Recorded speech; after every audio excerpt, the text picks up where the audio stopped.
and you're just kind of like left like, what the heck? How the heck are you supposed to pay this off, right? Most jobs after tax, right? If you're lucky, you're getting like $4,000 or $5,000 a month after tax, right?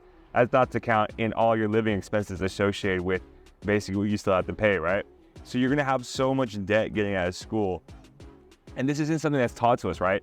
We get the FAFSA loan, we kind of spend on tuition, books, whatever it may be, and we kind of just blow it really quickly, not realizing that after school, oh man, I still have to pay off this loan.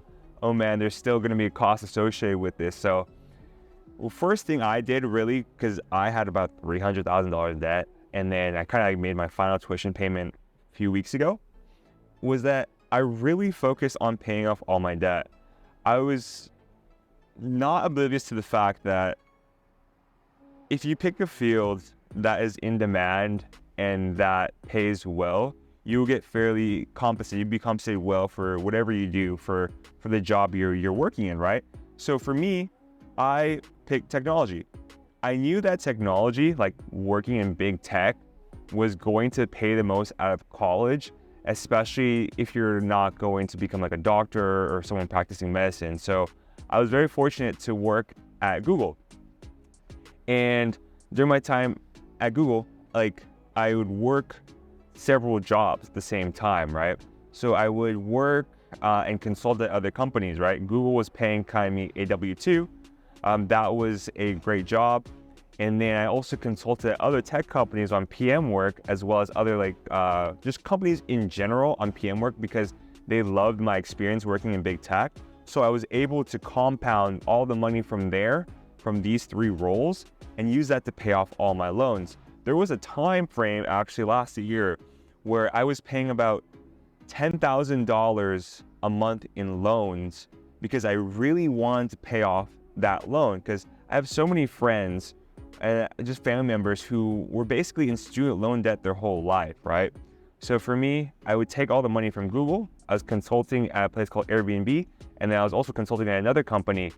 And net take home, very fortunate for me, was around $20,000 a month net take home. I used half of that every month to pay off the loans from my master's, as well as from undergrad, and then from a car, because I needed a car to get around from place to place, right? A little background about me, I didn't grow up rich or anything. I grew up kind of like lower middle class, maybe even like kind of closer to the poverty line. Both my mom and dad were working minimum wage jobs because they came from the Philippines. And I knew that I just had to figure everything out myself. It wasn't gonna be like some rich family member or someone was just gonna save me. It was just more or less, I have to figure everything out. And that's kind of what drove me to work so hard last year and these previous few years, right?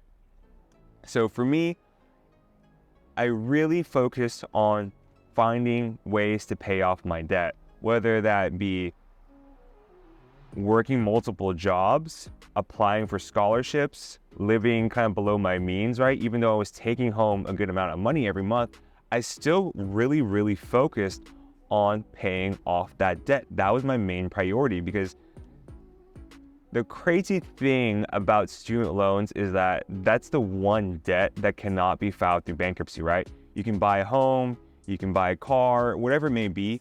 In bankruptcy, it can remove that loan from you, right? But student loans, specifically from the government, specifically from a private lender, they will never go away. They're always gonna be with you your entire life, and they'll be with you till death, which is kind of unfortunate, right?